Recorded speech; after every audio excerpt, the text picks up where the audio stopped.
Honourable Speaker, I present the budget for 2023-2024. This is the first budget in Amrit Kal. This budget hopes to build on the foundation laid in the previous budget and the blueprint drawn for India at 100.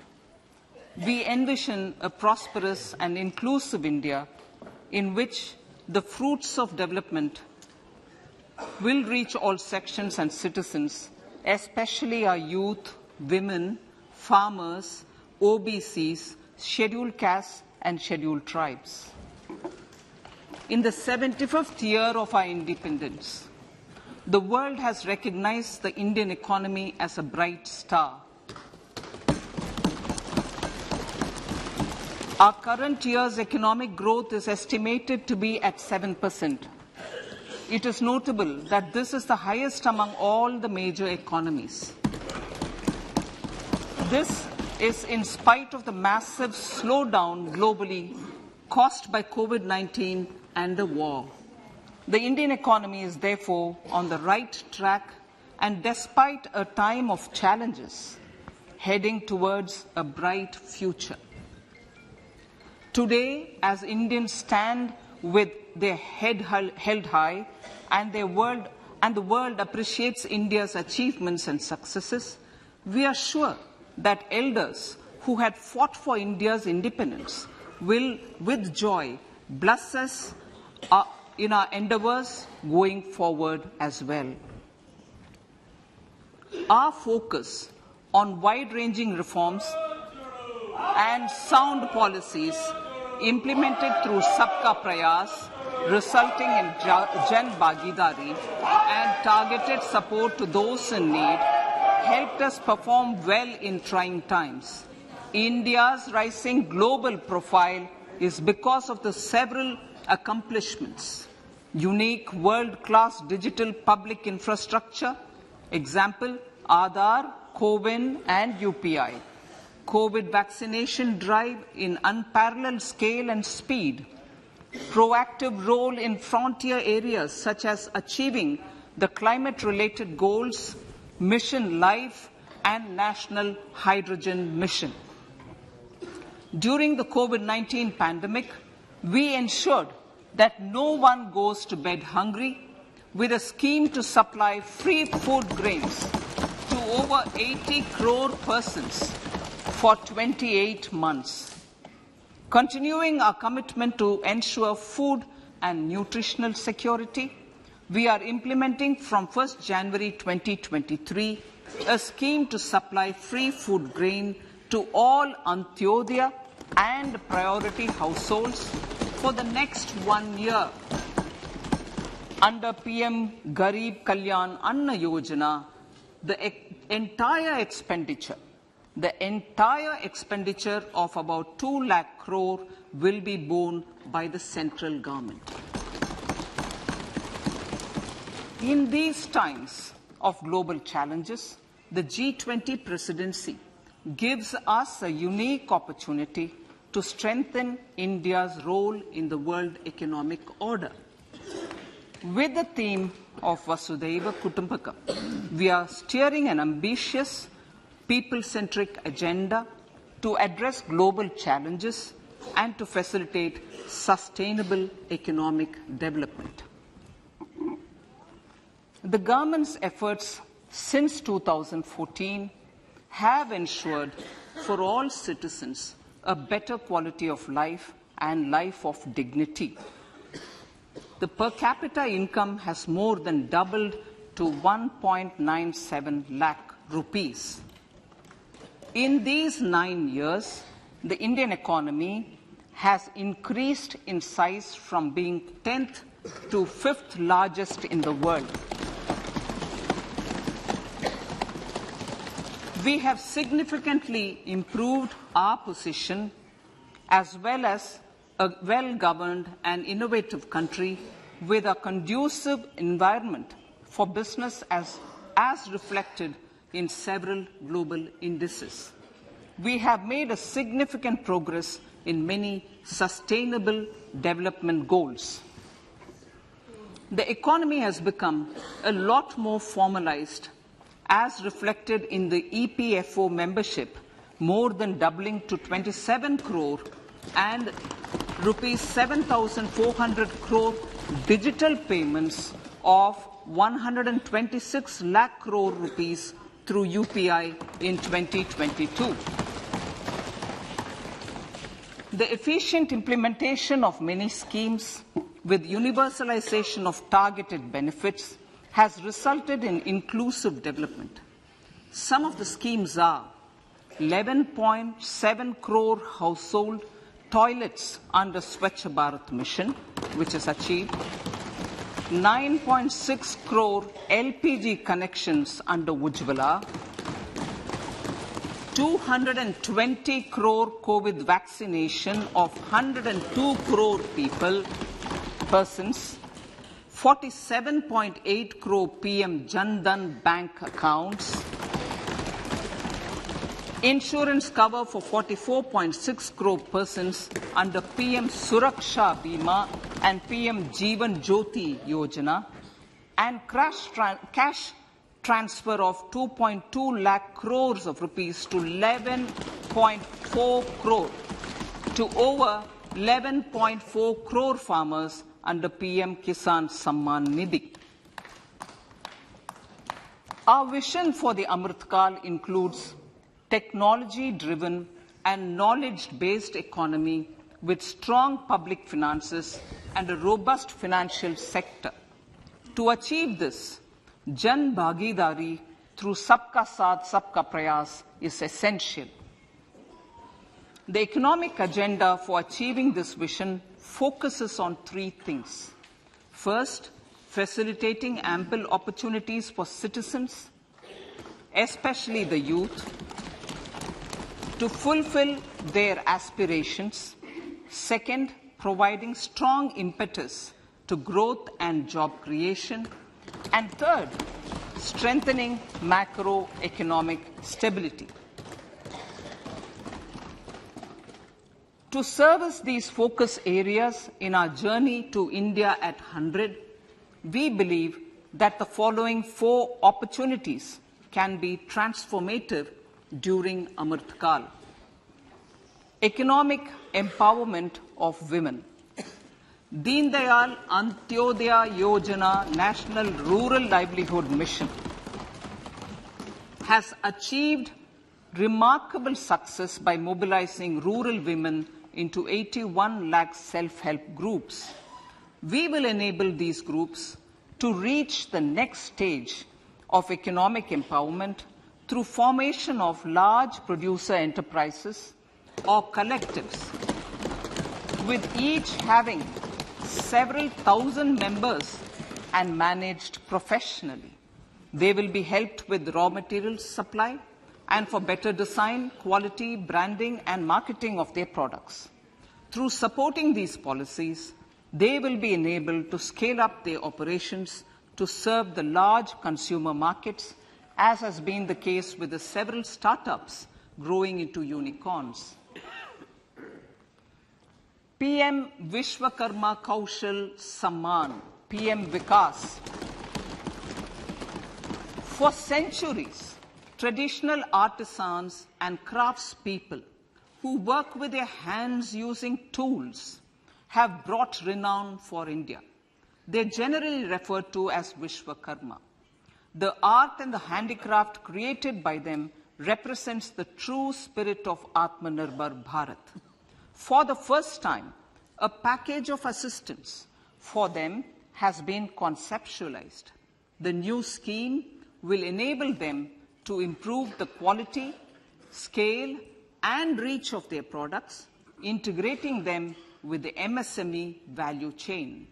The components of the scheme will include not only financial support, but also access to advanced skill training, knowledge of modern digital techniques, and efficient green technologies, brand promotion, linkage with local and global markets, digital payments, and social security.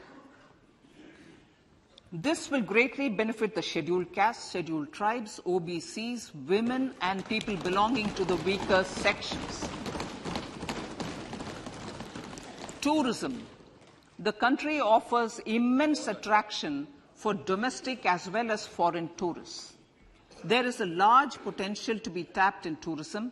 The sector holds huge opportunities for jobs and entrepreneurship for youth in particular. Promotion of tourism will be taken up on mission mode with active participation of states, convergence of government programs, and public-private partnerships. Green growth. We are implementing many programs for green fuel, green energy, green farming, green mobility, green buildings, and green equipment, and policies for efficient use of energy across various economic sectors. These green growth efforts help in reducing carbon intensity of the economy and provides for large-scale green job opportunities.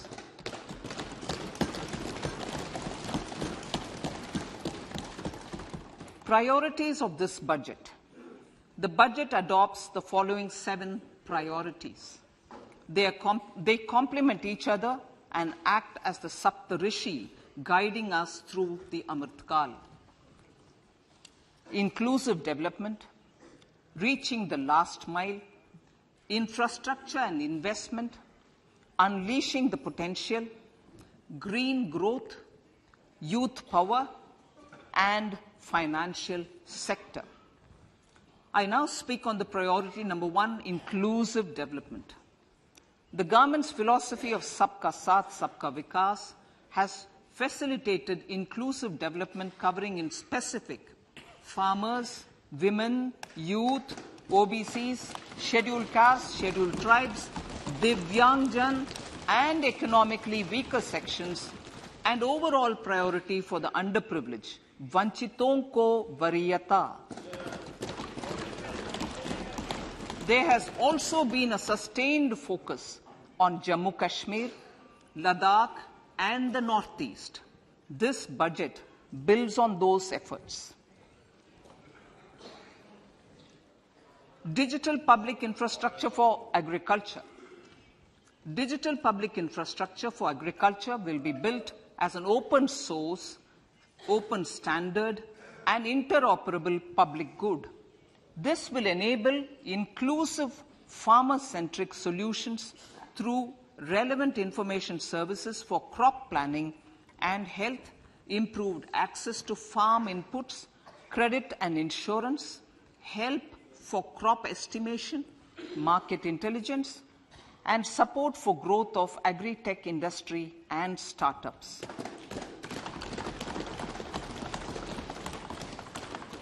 An agriculture accelerator fund. An agriculture accelerator fund will be set up to encourage agri-startups by young entrepreneurs in rural areas. The fund will aim at bringing innovative and affordable solutions for challenges faced by farmers. It will also bring in modern technologies to transform agricultural practices, increase productivity and profitability. To enhance the productivity of extra long staple cotton, we will adopt a cluster-based and value chain approach through public-private partnerships.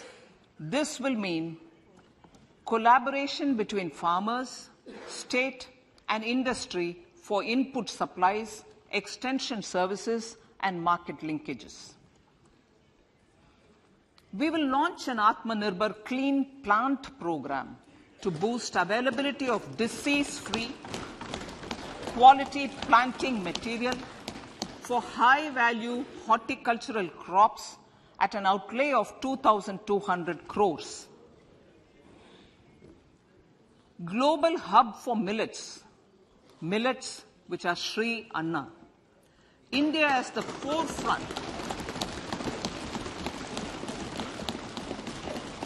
India is at the forefront of popularizing millets, whose consumption furthers nutrition, food security, and welfare of farmers, said the Honorable Prime Minister. We are the largest producer and second largest exporter of Sri Anna in the world. We grow several types of Sri Anna, such as Sri Anna Jowar, Sri Anna Ragi, Sri Anna Bajra, Sri Anna Kutu, Ramdana, Kangni, Kutni, Kutki, Kodo, China, and Sama. These have a number of health benefits and have been an integral part of our food for centuries. I acknowledge with pride the huge service done by small farmers in contributing to the health of fellow citizens by growing these Sri Anna. Now, to make India a global hub for Sri Anna, the Indian Institute of Millet Research, ideally Indian Institute of the Sri Anna Research, Hyderabad, will be supported as the center of excellence for sharing best practices, research, and technologies at the international level. The agricultural credit target will be increased to 20 lakh crores with focus on animal husbandry, dairy, and fisheries. We will launch a new sub-scheme of PM Matsya Sampada Yojana, which is an existing scheme, but we'll launch a new sub-scheme with targeted investment of 6,000 crores to further enable activities of fishermen, fish vendors, and micro and small entrepreneurs, improve value chain efficiencies, and expand the market. For farmers, especially small and marginal farmers and other marginalized sections, the government is promoting cooperative-based economic development model. A new Ministry of Cooperation was formed with a mandate to realize the vision of Sahakar Se Samriddhi.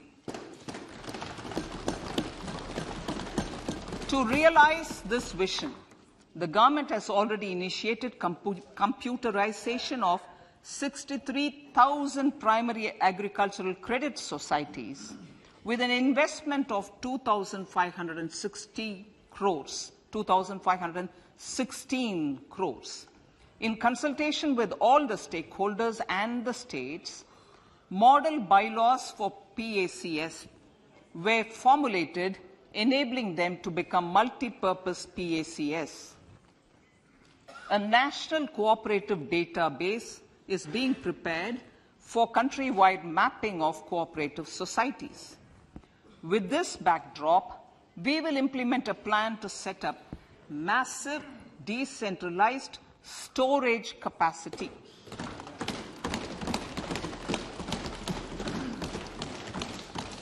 This will help farmers store their produce and realize remunerative prices through sale at appropriate times.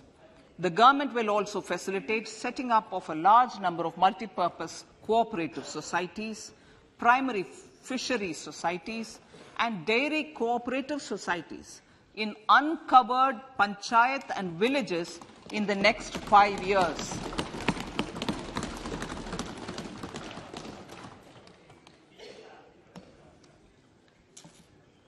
Health, education, and skilling. 157 new nursing colleges will be established in co-location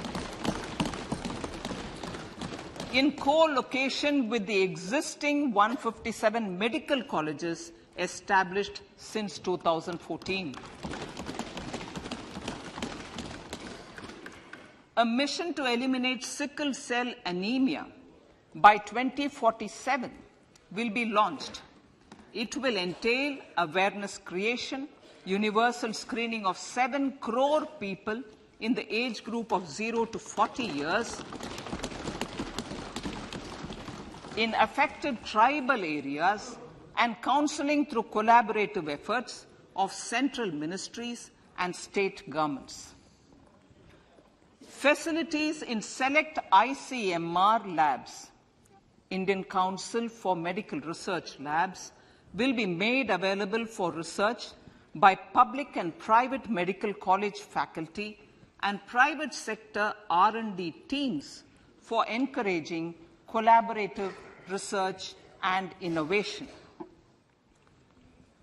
A new program to promote research and innovation in pharmaceuticals will be taken up through centers of excellence. We shall also encourage industry to invest in research and development in specific priority areas. Dedicated multidisciplinary courses for medical devices will be supported in existing institutions to ensure availability of skilled manpower for futuristic medical technologies, high-end manufacturing, and research. Teachers' training. Teachers' training will be re-envisioned through innovative pedagogy, curriculum transaction, continuous professional development, dipstick surveys, and ICT implementation. The District Institute of Education and Training will be developed as vibrant institutes of excellence for this purpose.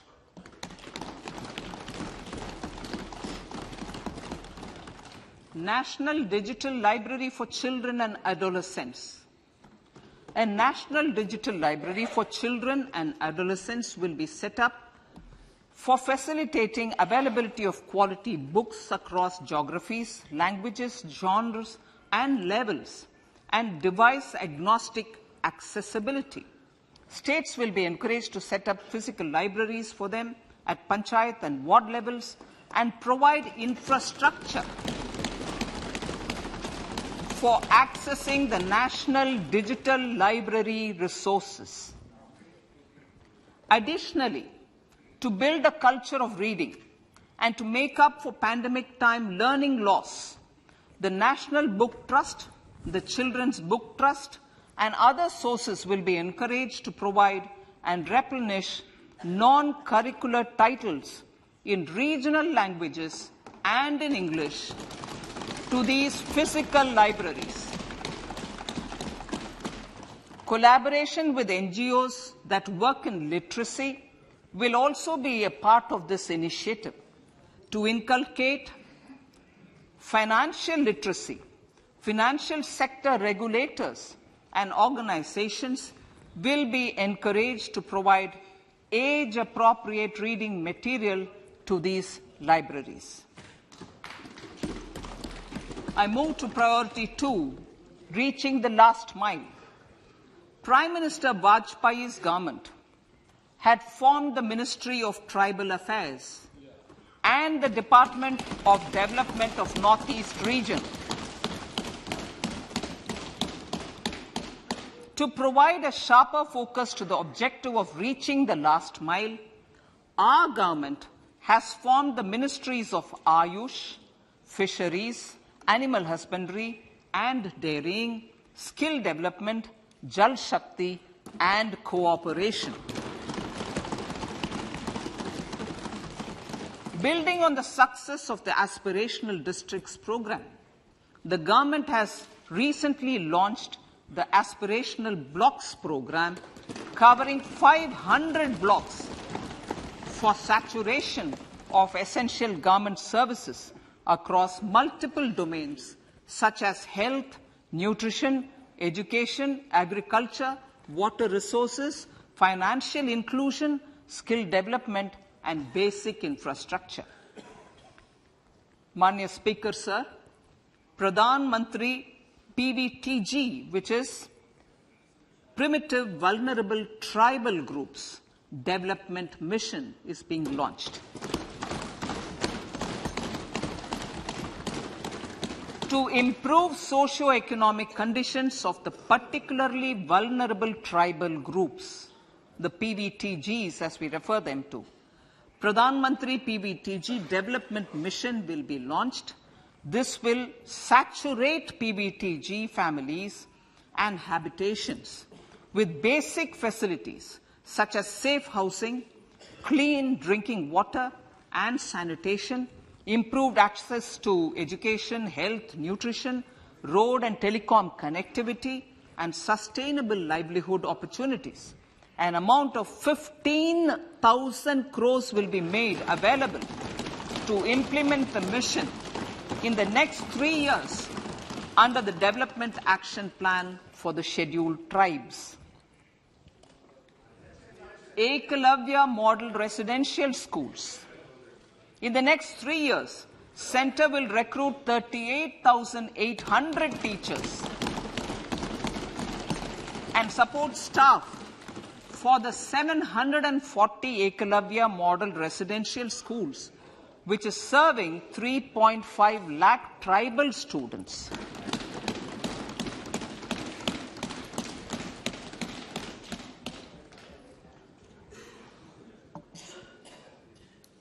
In the drought-prone central regions of Karnataka, central assistance of 5,300 crore will be given to Upper Bhadra project to provide sustainable micro-irrigation and filling up of surface tanks for drinking water. PM Awas Yojana. The outlay for PM Awas Yojana is being enhanced by 66% to over 79,000 crores.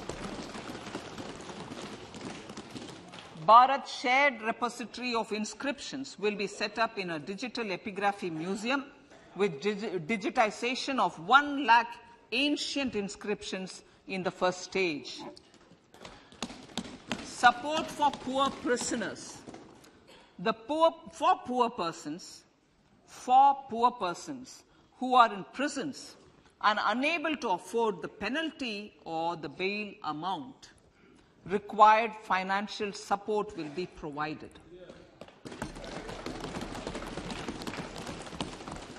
Priority number 3, infrastructure and investment. Investments in infrastructure and productive capacity have a large multiplier impact on growth and employment. After the subdued period of the pandemic, private investments are growing again. The budget takes the lead once again to ramp up the virtuous cycle of investment and job creation. Honorable Speaker, sir, the capital investment outlay is being increased steeply for the 3rd year in a row by 33% to 10 lakh crores, which would be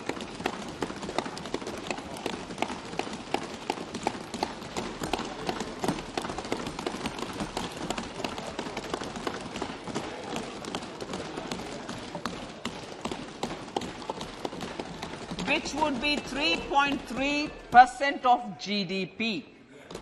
This will almost be 3 times the outlay made in 2019-20.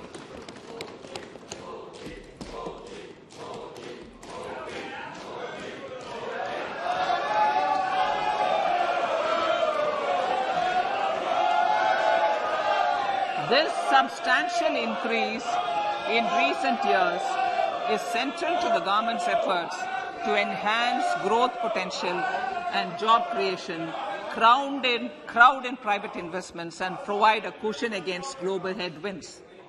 The direct capital investment by the centre is complemented by the provision made for creation of capital assets through grants and aids to state. The effective capital expenditure of the centre is budgeted at 13.7 lakh crore rupees, which will be 4.5% of GDP. Support to state governments for capital investment.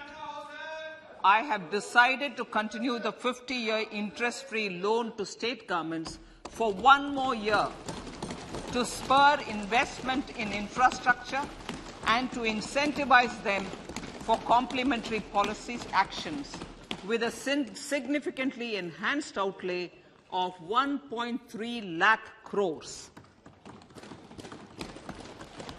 The newly established Infrastructure Finance Secretariat will assist all stakeholders for more private investment in infrastructure, including railways, roads, urban infrastructure and power, which are predominantly depend on public resources.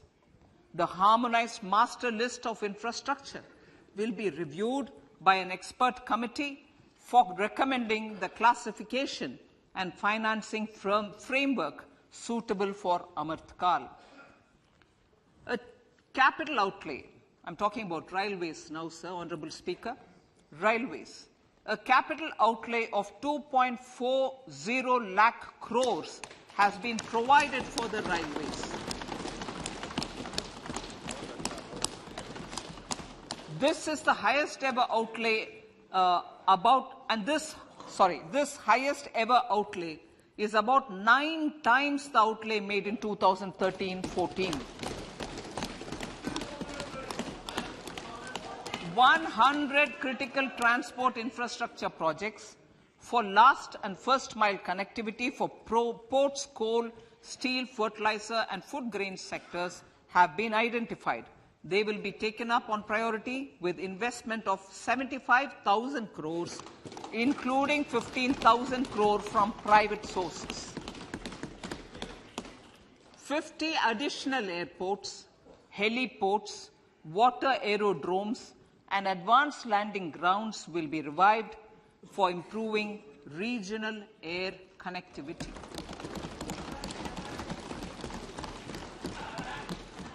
Sustainable cities for tomorrow.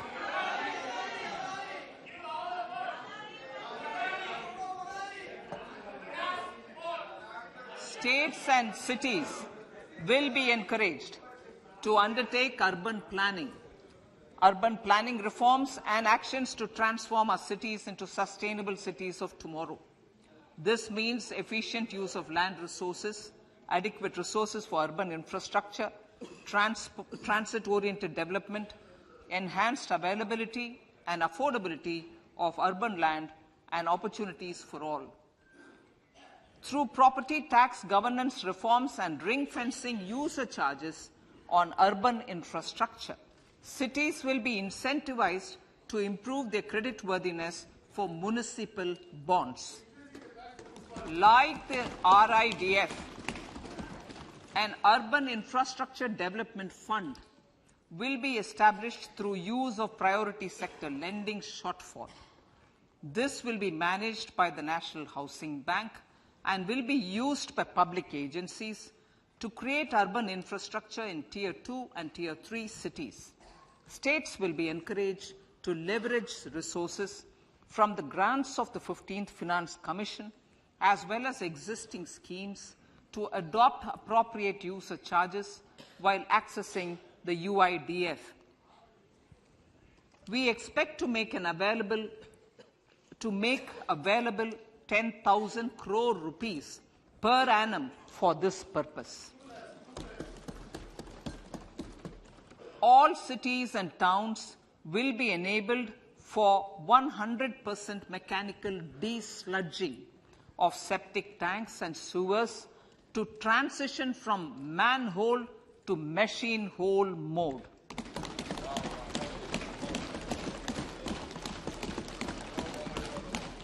Enhanced focus will be provided for scientific management of dry and wet waste.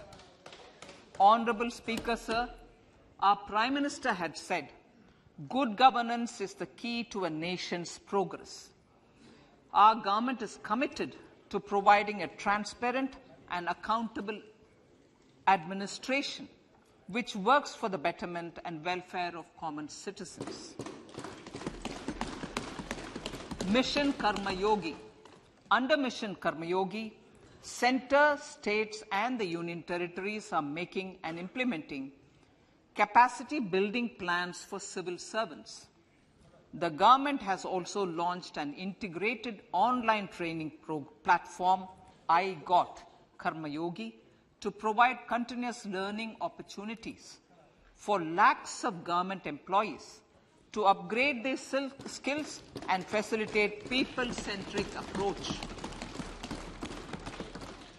Sir, for enhancing ease of doing business, more than 39,000 compliances have been reduced, and more than 3,400 legal provisions have been decriminalized. For furthering the trust-based governance, we have introduced the Jan Vishwas Bill to amend 42 central acts. This budget proposes a series of measures to unleash the potential of our economy. Centers of Excellence for Artificial Intelligence. For realizing the vision of Make AI in India and Make AI Work for India, 3 Centers of Excellence for Artificial Intelligence will be set up in top educational institutions. Leading industry players will partner in conducting interdisciplinary research, develop cutting-edge applications, and scalable problem solutions in the areas of agriculture, health, and sustainable cities. This will galvanize an effective AI ecosystem and nurture quality human resources in the field. National Data Governance Policy to unleash innovation and research by startups and academia. A national data governance policy will be brought out. This will enable access to anonymized data. The KYC process will be simplified, adopting a risk-based instead of one-size-fits-all approach. The financial sector regulators will also be encouraged to have a KYC system fully amenable to meet the needs of digital India. One-stop solution for identity and address updating. A one-stop solution for reconciliation and updating of identity and address of individuals maintained by various government agencies, regulators, and regulated entities will be established using DigiLocker service and Aadhaar as foundational identity. Speaker, sir, common business identifier. For the business establishments required to have a permanent account number, the PAN will be used as the common identifier for all digital systems of specified government agencies. This will bring ease of doing business, and it will be facilitated through a legal mandate. For obviating the need for separate submission of same information to different government agencies, a system of unified filing process will be set up. Such filing of information or return in simplified forms on a common portal will be shared with other agencies as per the filer's choice. Vivad se Vishwas 1. Relief for MSMEs. In cases of failure by MSMEs to execute contracts during the COVID period, 95% of the forfeited amount relating to the bid or performance security will be returned to them by government and government undertakings. This will provide relief to the MSMEs. Vivad se Vishwas 2. Settling contractual disputes. To settle contractual disputes of government and government undertakings, wherein arbitral award is under challenge in a court, a voluntary settlement scheme with standardized terms will be introduced. This will be done by offering graded settlement terms depending on pendency level of the dispute. The state support mission of Niti Aayog will be continued for 3 years for our collective efforts towards national priorities. Result-based financing. To better allocate scarce resources for competing development needs, the financing of select schemes will be changed on a pilot basis from input-based to result-based. E-courts. For efficient administration of justice, Phase 3 of the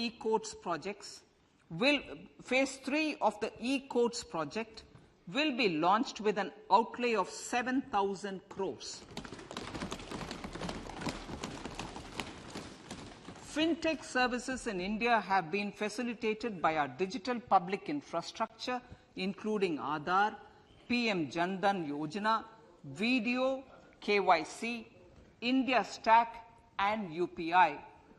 To enable more fintech innovative services, the scope of documents available in DigiLocker for individuals will be expanded.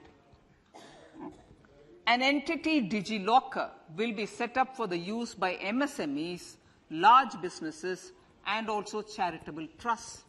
This will be towards storing and sharing documents online securely whenever needed with various authorities, regulators, banks, and other business entities. 5G services.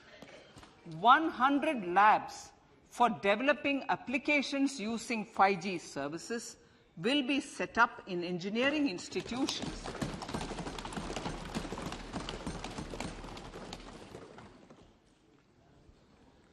To realize a new range of opportunities, business models, and employment potential, the labs will cover, among others, applications such as smart classrooms, precision farming, intelligent transport systems, and healthcare applications.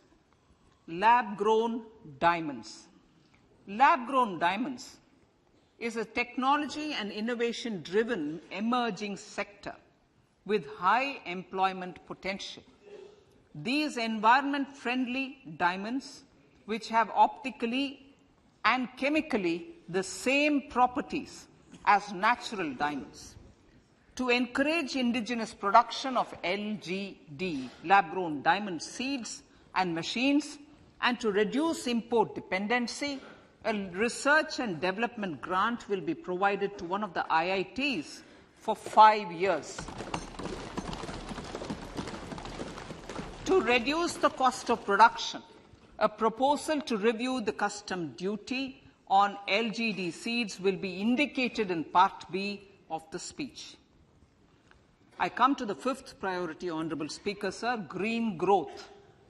Honourable Prime Minister has given a vision for life or lifestyle for environment to spur a movement of environmentally conscious lifestyle. India is moving forward firmly for the Panchamrit, the net zero carbon emission by 2070 to usher in green industrial and economic transition. This budget builds on our focus on green growth. The recently launched National Green Hydrogen Mission, with an outlay of 19,700 crores, will facilitate transition of the economy to low carbon intensity, reduce dependence on fossil fuel imports, and make the country assume technology and market leadership in this sunrise sector. Our target is to reach an annual production of 5 MMT by 2030. Energy transition. This budget provides for 35,000 crores for priority capital investment towards energy transition and net zero objectives and energy security by Ministry of Petroleum and Natural Gas. To steer the economy on sustainable development path, battery energy storage systems with capacity of 4,000 MWH will be supported with viability gap funding. A detailed framework for pumped storage projects will also be formulated. Renewable energy evacuation. the interstate transmission system for evacuation and grid integration of 13 gigawatt renewable energy from Ladakh will be constructed with investment of 20,700 crore, including central support of 8,300 crores. Green Credit Program. For encouraging behavioral change, a green credit program will be notified under the Environment Protection Act. This will incentivize environmentally sustainable and responsive actions by companies, individuals, and local bodies, and help mobilize additional resources for such activities.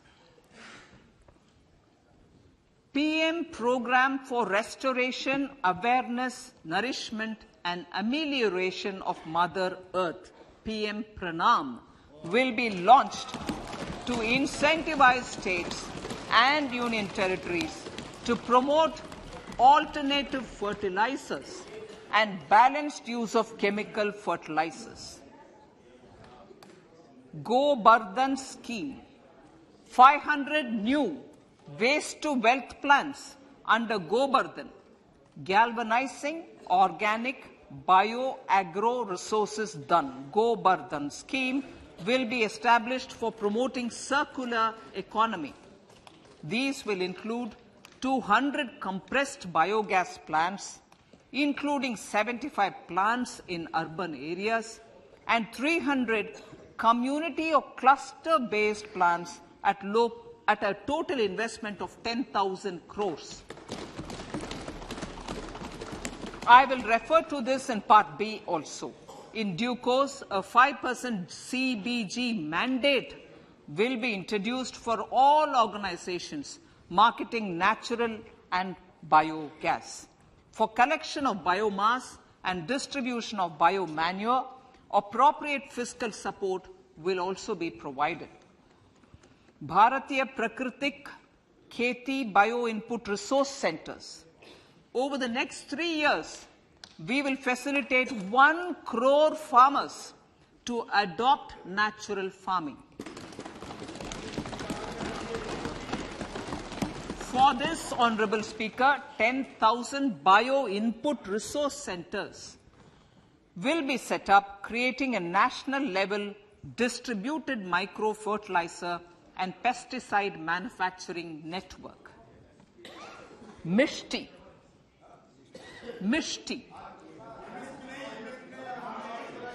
Building on India's success in afforestation, mangrove initiative for shoreline habitats and tangible incomes, Mishti, will be taken up for mangrove plantation along the coastline and on salt pan lands wherever feasible through convergence between Manrega, Campa, Fund and other sources. Amrit Dharohar. Wetlands are vital ecosystems which sustain biological diversity. In his latest Mann Ki Baat, the Prime Minister said, now, I quote, now the total number of Ramsar sites in our country has increased to 75, whereas before 2014, there were only 26, unquote. Local communities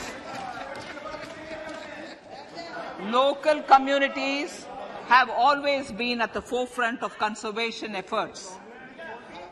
The government will promote their unique conservation values through Amrit Dharohar, a scheme that will be implemented over the next 3 years to encourage optimal use of wetlands and enhance biodiversity, carbon stock, ecotourism opportunities, and income generation for local communities. Coastal shipping. Coastal shipping will be promoted as the energy efficient and lower cost mode of transport, both for passengers and freight, through PPP mode with viability gap funding. Vehicle replacement. Vehicle replacement is an important continuing policy, replacing the old I know. Replacing. Absolutely. Thank you. Replacing old polluting vehicles. Maybe applicable, right? Replacing old polluting vehicles is an important part of greening our economy. In furtherance of the vehicle scrapping policy mentioned in Budget 21-22, I have allocated adequate funds to scrap old vehicles of the central government. States will also be supported in replacing old vehicles and old state ambulances. Honourable Speaker, sir, I move to priority 6, youth power. To empower our youth and help the Amrit PD realize their dreams, we have formulated the National Education Policy, which is very wide in its scope, but one of the things is also to focus on skilling, adopted economic policies that facilitate job creation at scale and have supported business opportunities. Pradhan Mantri Kaushal Vikas Yojana. Pradhan Mantri Kaushal Vikas Yojana 4.0 will be launched to skill lakhs of youth within the next 3 years. On-job training, industry partnership, and alignment of courses with needs of industry will be emphasized. The scheme will also cover new age courses for Industry 4.0 like coding, AI, robotics, mechatronics, IoT, 3D printing, drones, and other soft skills. To skill youth for international opportunities, 30 Skill India international centers will be set up across different states. The digital ecosystem for skilling will be further expanded with the launch of a unified Skill India digital platform for enabling demand-based formal skilling, linking with employers including MSMEs, and facilitating access to entrepreneurship schemes. To provide stipend support to 47 lakh youths in 3 years, direct benefit transfer under a pan-India national apprenticeship promotion scheme will be rolled out. Tourism. Honourable Speaker, sir, with an integrated and innovative approach, at least 50 destinations will be selected through challenge mode. In addition to aspects such as physical connectivity, virtual connectivity, tourist guides, high standards for food streets, and tourist security, all the relevant aspects would be made available on an app to enhance tourist experience. Every destination would be developed as a complete package. The focus of development of tourism would be on domestic as well as foreign tourists.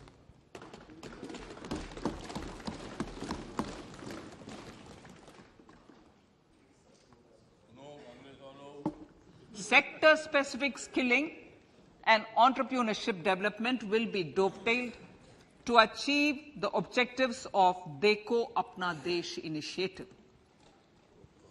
This was launched as an appeal by the Honourable Prime Minister to the middle class to prefer domestic tourism over international tourism. The integrated development of theme-based tourist circuits, the Swadesh Darshan scheme, was also launched. Under the Vibrant Villages program, tourism infrastructure and amenities will be facilitated in border villages. Unity Mall. States will be encouraged to set up a Unity Mall in their state capital or most prominent tourism center or the financial capital for promotion and sale of their one district, one product and GI products and other handicraft products, and for providing space for such products of all other states as well. Sir, priority number 7, financial sector. Our reforms in the financial sector and innovative use of technology have led to financial inclusion at scale, better and faster service delivery, ease of access to credit, and participation in financial markets. This budget proposes to further these measures. Credit guarantee for MSMEs. Last year, I proposed revamping of the credit guarantee scheme for the MSMEs. I am happy to announce that the revamped scheme will take effect from 1st April 2023 through infusion of 9,000 crores in the corpus. This will enable additional collateral-free guaranteed credit of 2 lakh crores of rupees. Further, the cost of credit will be reduced by about 1%. A national financial information registry will be set up to serve as the central repository of financial and ancillary information. This will facilitate efficient flow of credit, promote financial inclusion, and foster financial stability. A new legislative framework will govern this credit public infrastructure and will be designed in consultation with the RBI. To meet the needs of Amrit Kal and to facilitate optimum regulation in the financial sector, public consultation, as necessary and feasible, will be brought to the process of regulation making and issuing subsidiary directions. To simplify, to ease, and to reduce cost of compliance, financial sector regulators will be requested to carry out a comprehensive review of existing regulations. For this, they will consider suggestions from public and regulated entities. Time limits to decide the application under various regulations will also be laid down. Honourable Speaker, sir, to enhance business activities in GIFT IFSC, the following measures will be taken. Delegating powers under the SEZ Act to the IFSCA to avoid dual regulation. Setting up a single window IT system for registration and approval of IFSCA, SEZ authorities, GSTN, RBI, SEBI, and IRDAI. Permitting acquisition financing by IFSC banking units of foreign banks. Establishing a subsidiary of Exim Bank for trade refinancing. Amending IFSCA Act for statutory provisions for arbitration, ancillary services, and avoiding dual regulation under the SEZ Act, and recognizing offshore derivative instruments as valid contracts. Honourable Speaker, sir, data embassy. For countries looking for digital continuity solutions, we will facilitate setting up of their data embassies in GIFT IFSC.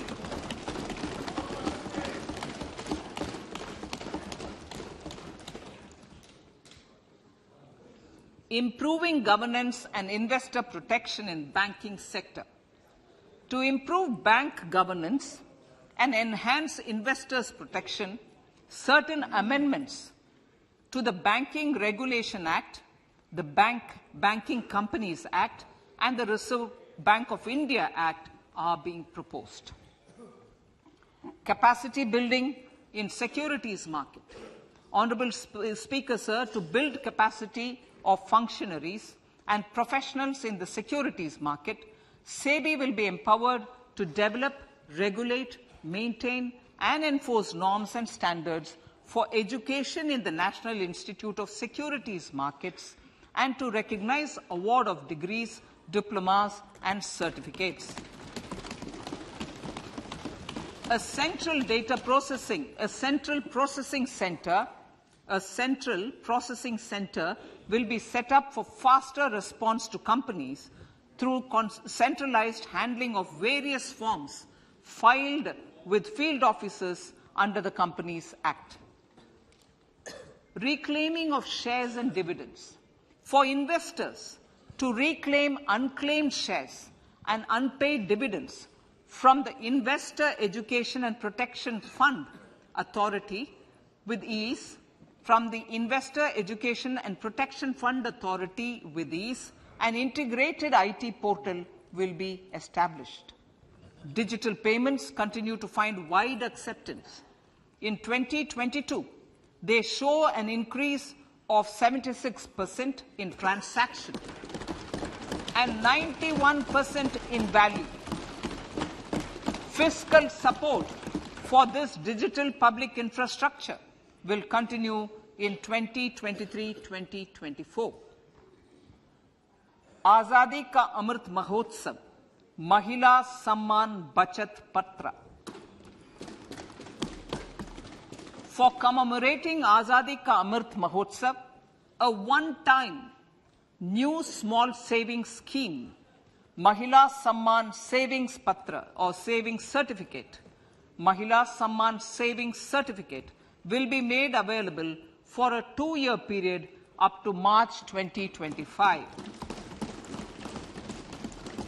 This will offer deposit facility up to 2 lakh in the name of a woman or girls for a tenure of 2 years at fixed interest rate of 7.5% with partial withdrawal option.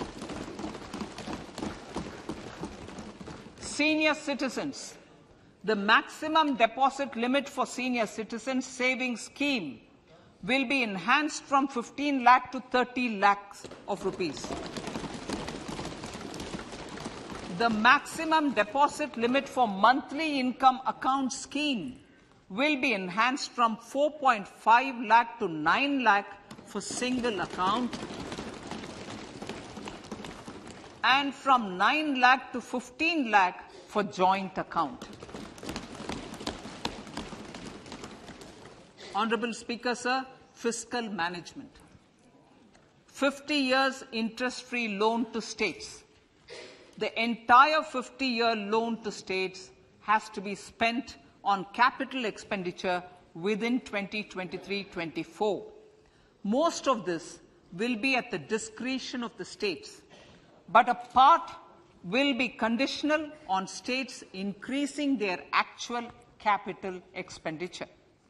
Parts of the outlay will also be linked to or allocated for the following purposes: scrapping old government vehicles, urban planning reforms and actions, financing reforms in urban local bodies to make them creditworthy for municipal bonds, housing for police personnel above or as part of the police station, constructing unity malls, children and adolescent libraries and digital infrastructure, and state share of capital expenditure of central schemes. Honorable Speaker, sir, fiscal deficit of states. States will be allowed a fiscal deficit of 3.5% of GSDP, of which 0.5% will be tied to power sector reforms. Revised estimates 2022 to 2023.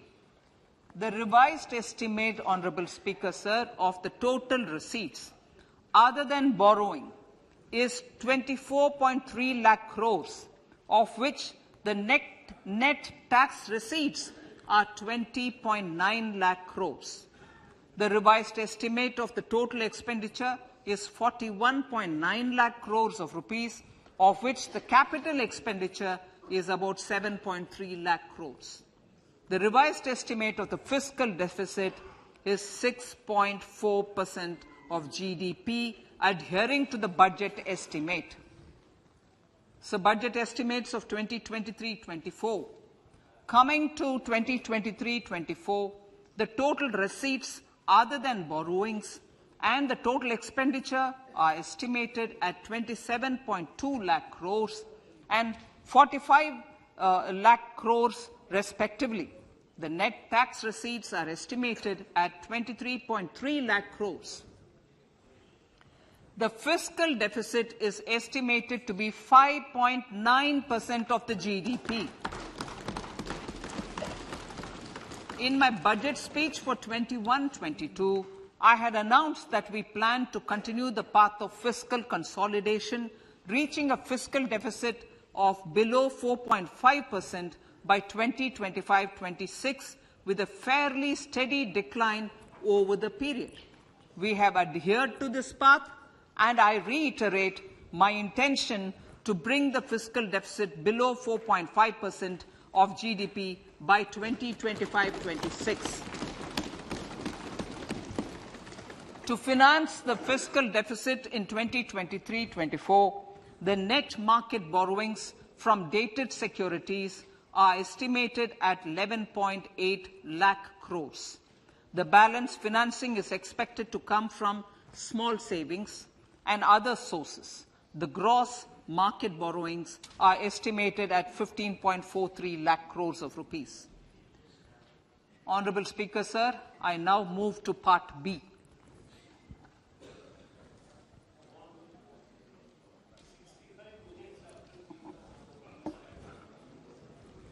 Indirect taxes.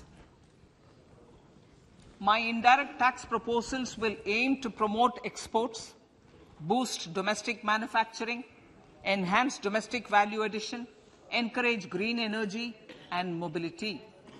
A simplified tax structure with fewer tax rates helps in reducing compliance burden and improving tax administration. I propose to reduce the number of basic customs duty rates on goods other than textiles and agriculture from 21 to 13. As a result, there are minor changes in the basic custom duties, cesses and surcharges on some items including toys, bicycle, automobiles and naphtha. Green mobility.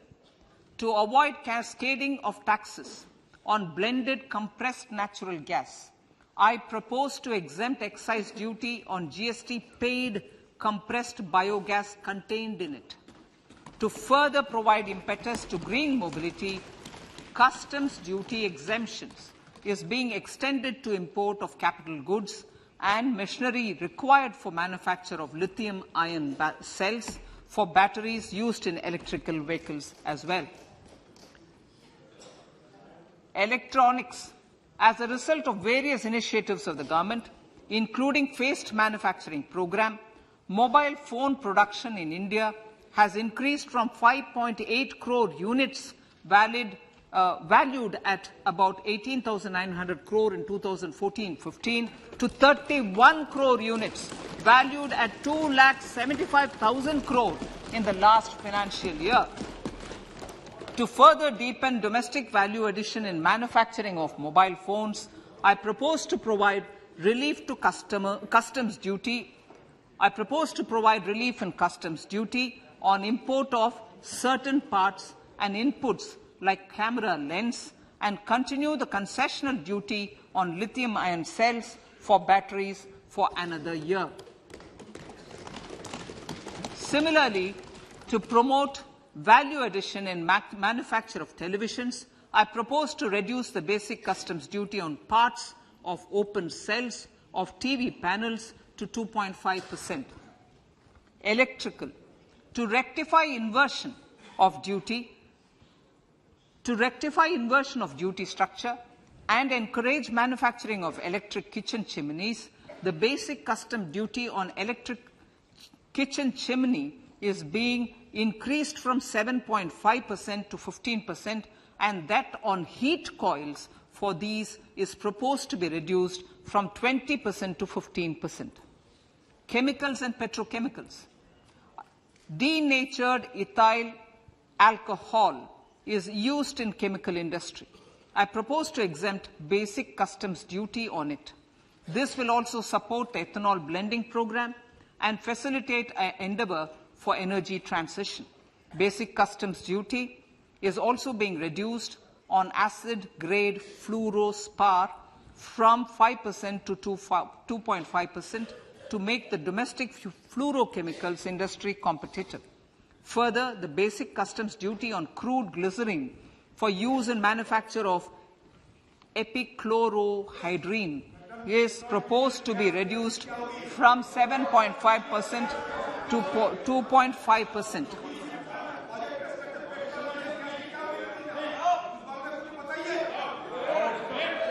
Marine products. In the last financial year, marine products recorded the highest export growth, benefiting farmers in the coastal states of the country.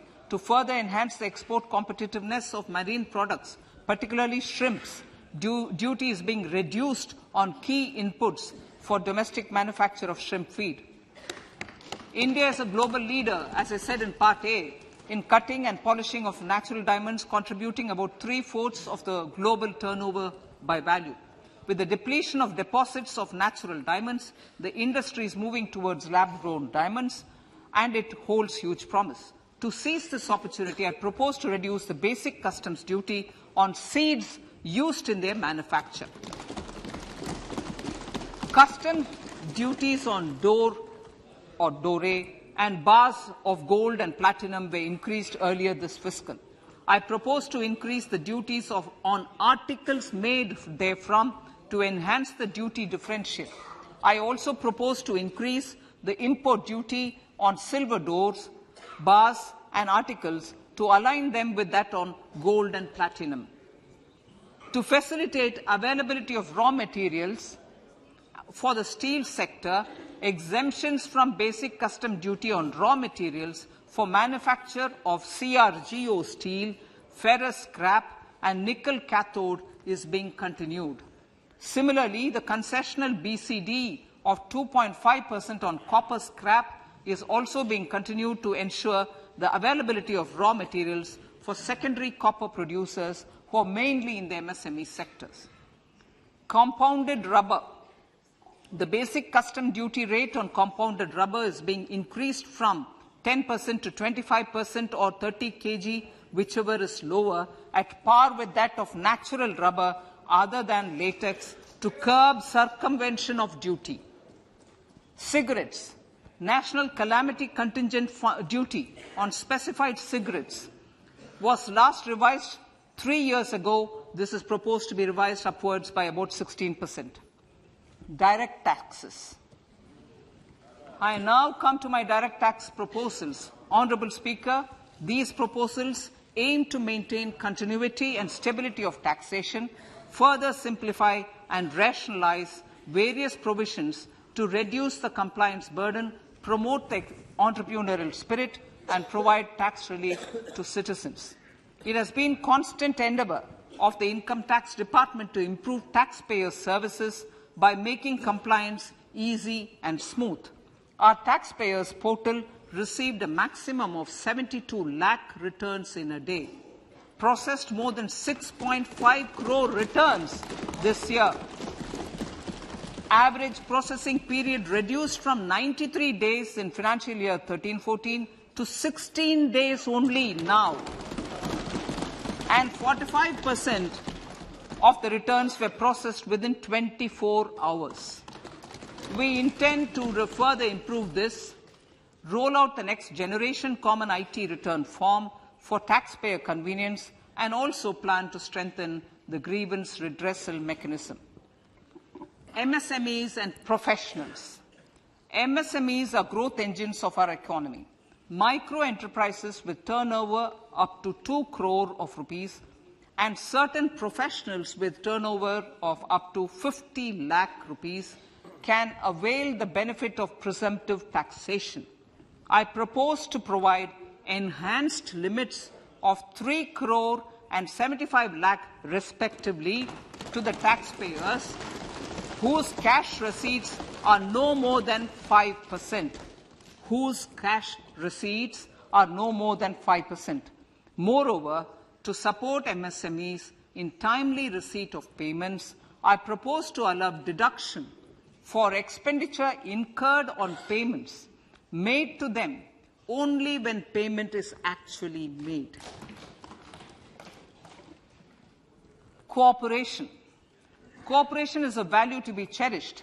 In realizing our Prime Minister's goal for Sehkar Se Samriddhi and his resolve to connect the spirit of cooperation with the spirit of Amrit Kal, In addition to the measures proposed in Part A, I have a slew of proposals for the cooperation sector. First, new cooperatives that commence manufacturing activities till 2024, 31st March, shall get the benefit of a lower tax rate of 15%, as is presently available to new manufacturing companies. Secondly, I propose to provide an opportunity to sugar cooperatives to claim payments made to sugarcane farmers for the period prior to the assessment year 2016-17 as expenditure. This is expected to provide them a relief of almost 10,000 crores. Thirdly, I am providing a higher limit of 2 lakh per member for cash deposits to loans in cash by primary agricultural cooperative societies and primary cooperative agriculture and rural development banks. I repeat that. Thirdly, I am providing a higher limit of 2 lakh per member for cash deposits to and loans in cash by primary agricultural cooperative societies and primary cooperative agricultural and rural development banks. Similarly, a higher limit of 3 crore for TDS on cash withdrawal is being provided to cooperative societies. Startups.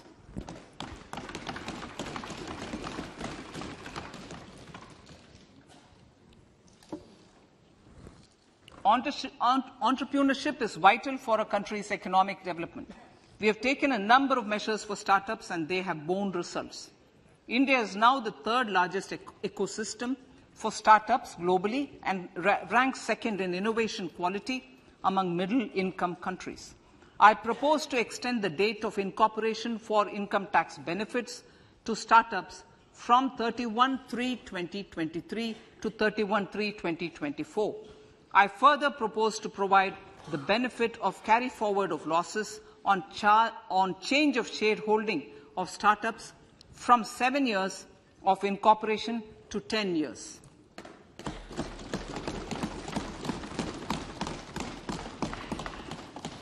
To reduce the pendency of appeals at commissioner level, I propose to deploy about 100 joint commissioners for disposal of small appeals.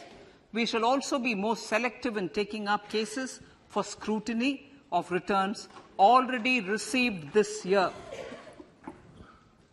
Better targeting of tax concessions.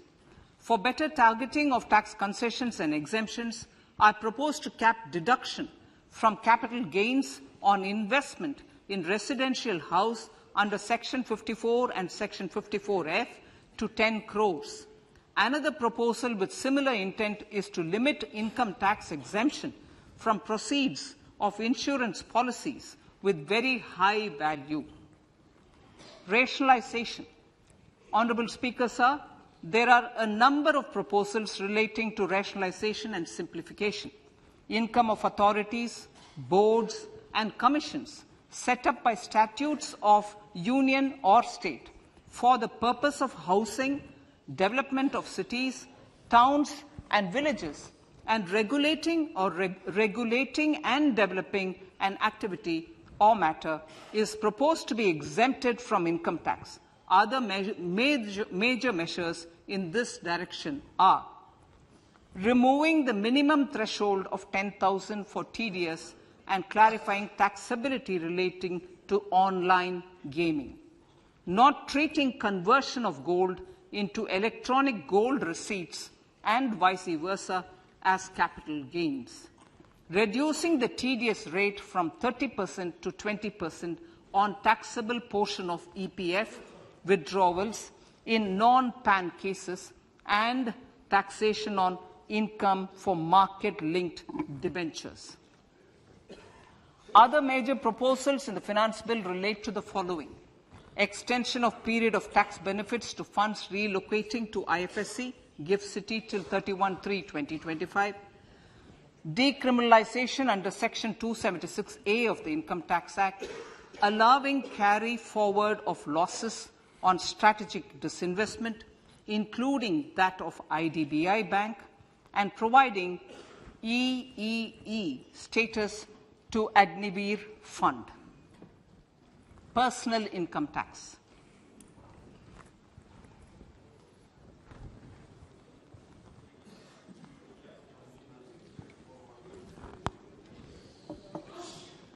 Now I come to what everyone is waiting for. Personal income tax. I have 5 major announcements to make in this regard. These primarily benefit our hard-working middle class. The first one concerns rebate. Currently, those with income up to 5 lakh do not pay any income tax in both old and new regimes. I propose to increase the rebate limit to 7 lakhs in the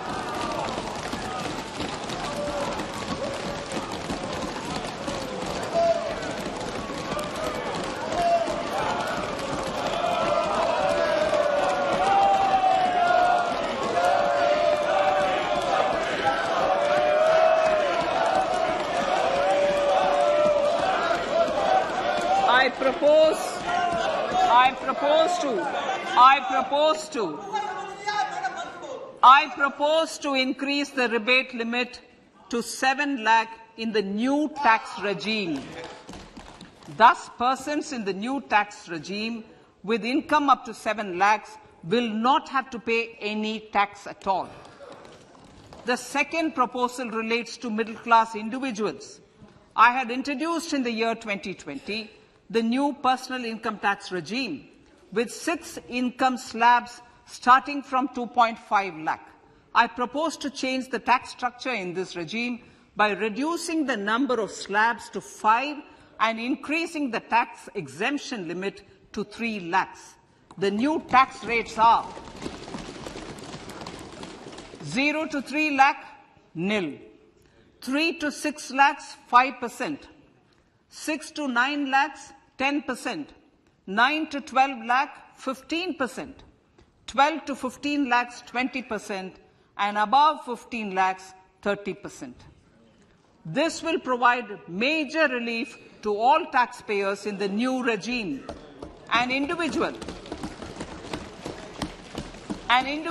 with an annual income of 9 lakhs will be required to pay only 45,000 rupees. This is only 5% of his or her income. It is a reduction of 25% on what he or she is required to pay now.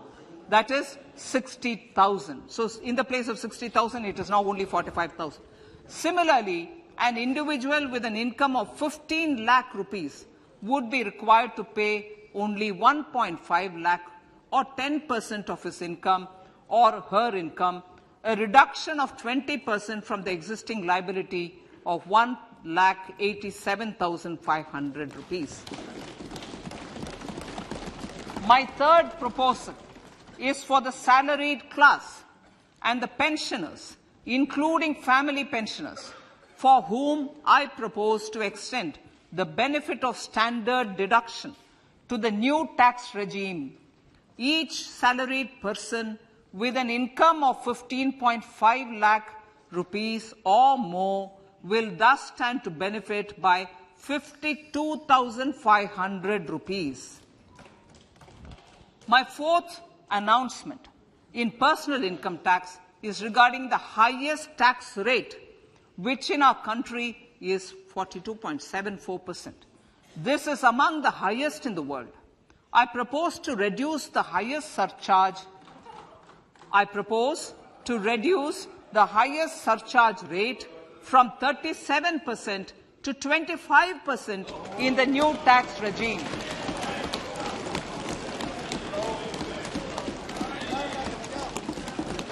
This would result in reduction of the maximum rate. This would result in the reduction of the maximum tax rate to 39%. Lastly, the limit of 3 lakh rupees for tax exemption on leave encashment on retirement of non-government salaried employees was last fixed in the year 2002, when the highest basic pay in the government was only 30,000 rupees per month. In line with the increase in the government salaries, I am proposing to increase this limit to 25 lakh rupees.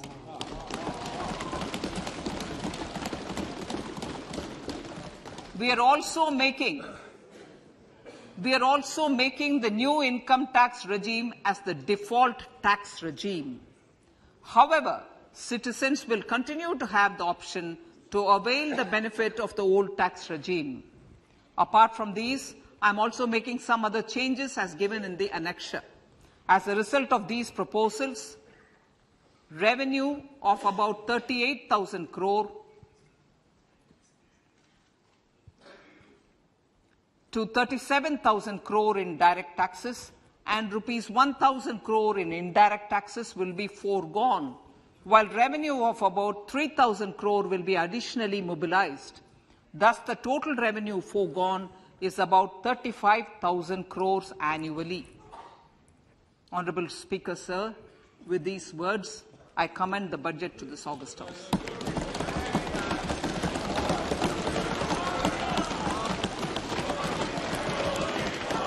One hour, 25 minutes. Item number 1, माननीय Item number 2, Shrimati Nirmala Sitharaman ji.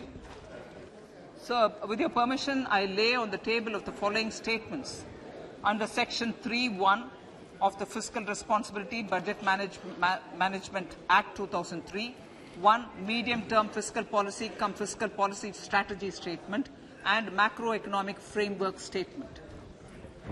माननीय सदस्यगण, जैसा कि आपको समाचार भाग 2 के माध्यम से पहले ही सूचित किया जा चुका है कि माननीय वित्त मंत्री जी के बजट भाषण की प्रतियां हार्ड कॉपी के रूप में उपलब्ध कराई गई है.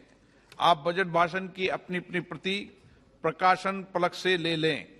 आपको ये भी सूचित किया जाता है कि माननीय मंत्री द्वारा बजट प्रस्तुत किए जाने के पश्चात उसकी प्रतियां आपको मेंबर्स पोर्टल के माध्यम से उपलब्ध करा दी जाएगी. आइटम नंबर 3, माननीय मंत्री जी, वित्त मंत्री जी. Sir, with your permission, I rise to move for leave to introduce the Finance Bill 2023. प्रश्न ये कि विधेयक को पुनर्स्थापित करने की अनुमति प्रदान की जाए. जो सदस्य इसके पक्ष में हाँ कहें, जो सदस्य विरोध में ना कहें. मेरे विचार में निर्णय हाँ वालों के पक्ष में माननीय मंत्री जी विधेयक को पुनर्स्थापित करें. Sir, I introduce the bill. सभा की कार्रवाई कल गुरुवार दिनांक 2 फरवरी 2023 को प्राप्त 11 बजे तक के लिए स्थगित की जाती है.